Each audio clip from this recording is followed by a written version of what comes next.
Hi, it's Jazz again. Busy today, back with a daily West Ham news update. So, yeah, just have a look at some of the interesting news that's kind of going around all the media outlets and different format channels and Facebook pages and Twitter and so forth. Really, the first one I want to start off with, again, it kind of connects with my earlier show about the transfer window, is that, the Stuttgart star, the striker who's scoring goals like it's going out of fashion.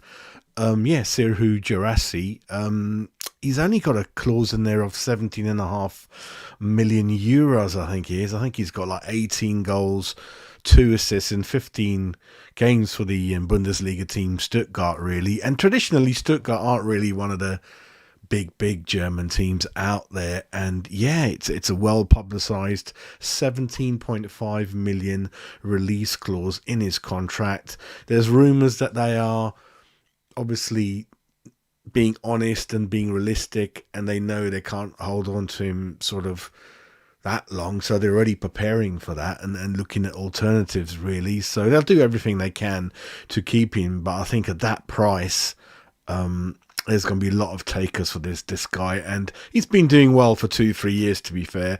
I mean, my worry used to be some players only do it for a season, and then we take a punt on them and overpay as you normally do, because the trend at the moment is the Premiership is by far now the gap is bigger than ever, with the Spanish league, the Italian league obviously not doing so well, Germany got one or two clubs, that's about it. So by far the Premier League is just miles and miles ahead of any other club in terms of strength and money.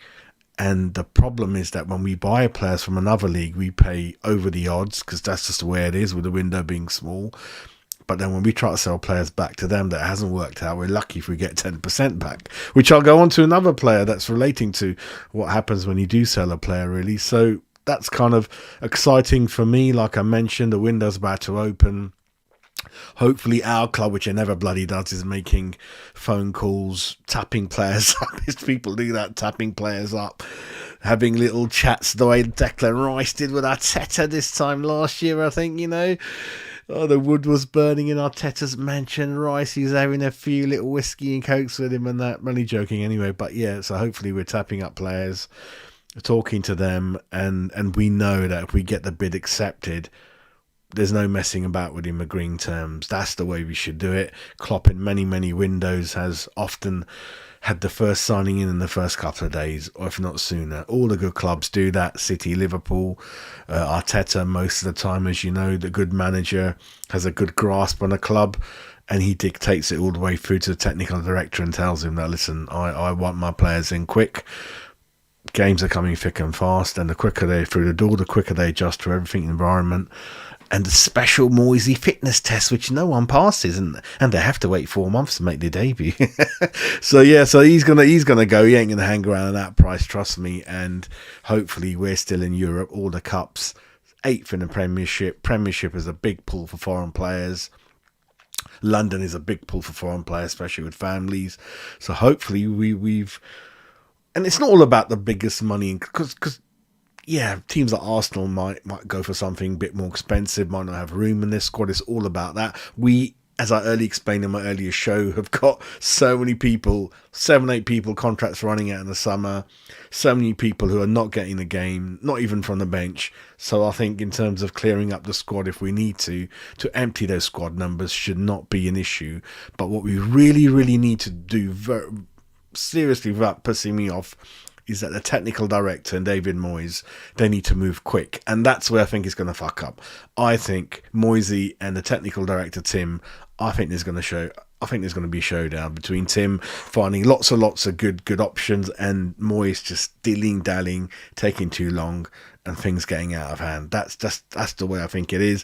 Whereas if Moyes goes in June, I think Tim's going to be largely responsible for hiring a new manager. It'll be his man, and it'll be much more slicker, much more sexy in the windows, back to what it used to be, back to having strikers at our club, cloud lifts off.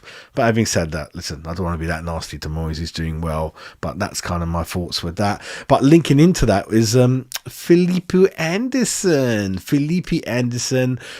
a signing from Lazio in Pellegrini's days, skillful Anderson, silky smooth Anderson, and then it all went for him, because I think there's a bit of Cresswell not quite being up to it on that side at fullback, and then him having to help him out. And then he forgot about attacking as a winger. Then his form, his confidence hit the floor. He stopped taking on people. It just all went downhill because the Premiership is physical, it's unforgiving, and he got himself into a tight corner, couldn't quite get out of it. It's just one of those things. And yeah, even at West Ham, they reckon that Anderson made 73 appearances, 12 goals, 23 assists. I didn't know it was that high. I mean, that's not bad. So there is obviously definitely a player in it. It's just his confidence went downhill. And you know what Moyes like. If your confidence is on the floor, the last manager you want is Moyes. Moyes ain't going to put his arm around you. Moyes ain't going to have a nice friendly chat with you. He's going to give you that Scottish stare, tell you to fuck off and sort yourself out and get the fuck out of here, right? You remember all these rumours about other players, you know, car park crying and all that kind of thing, the Czech boy that we had, do you remember?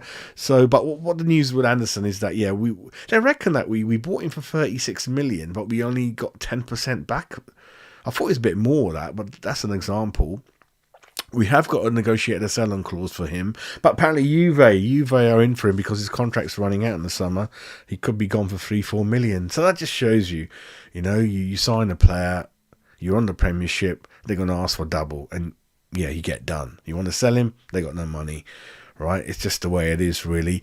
I think those are the main. There's one other thing I wanted to talk to you about is Lucas Paqueta, the man of the moment, the star of the moment with 3 assists in the Wolves game, has offered high words of praise.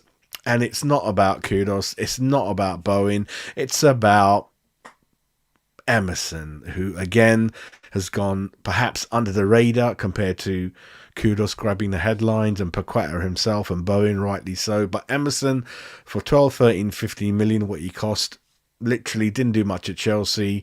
But listen, the boy's been steady, the boy's been consistent, the boys give it 100% like Kufal. Yeah, I mean, he said he's a very, very good player, top player, very happy to play with him. He understands me, I know him, and that's it. And you see that, don't you? And you know when you play in pairs, whether it's a centre-backs, whether it's full-back and the winger, whether it's as a striker, whether it's a pair as a CDMs, it's very important, all makes sense. And I definitely do see the chemistry between these two, Paqueta and Emerson, really. So really, really good to see good positive things coming out of a club recently, really, since the Fulham game and things like that. And tomorrow's another exciting day.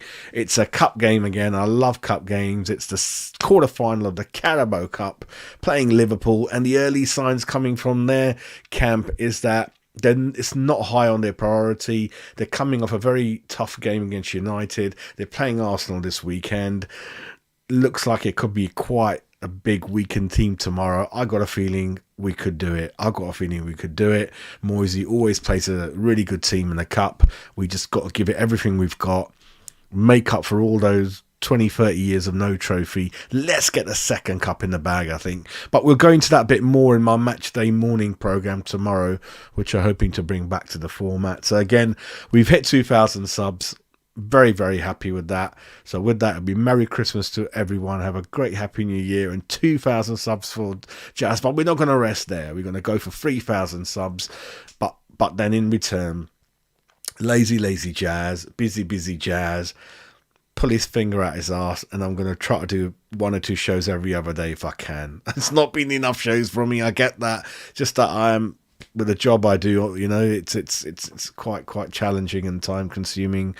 Got 3 children, you know what that all involves, and other stuff like that. I get up to around the house and things like that, really. But yeah, thank you for making me reach 2,000 subs. I got returned the loyalty now and the content ability and get things in there more often than I have been doing. So let's see if I can keep this run going, really. But yeah, that's the main news today. Again, like I said, I hope to bring you the West Ham daily news daily, bring you the transfer window and gossip daily, and yeah, the usual match reviews and previews. And actually previews I don't do, as you know. The West Ham reviews will continue immediately after the game when the old adrenaline is pumping, and then 1 or 2 other things that we're doing. And again, I keep promising you, I've got to get back to my Hammer history, got to get out there with my camera and my mic, back to the West Ham area, interviewing people, showing you some history and locations and things like that. And also, I'm after people who want to come on the show. Private message me on Twitter and we can get you guys on, really. So apart from that, have a lovely evening, and let's look forward to a really exciting Liverpool Cup clash tomorrow evening. God bless you all. Take care.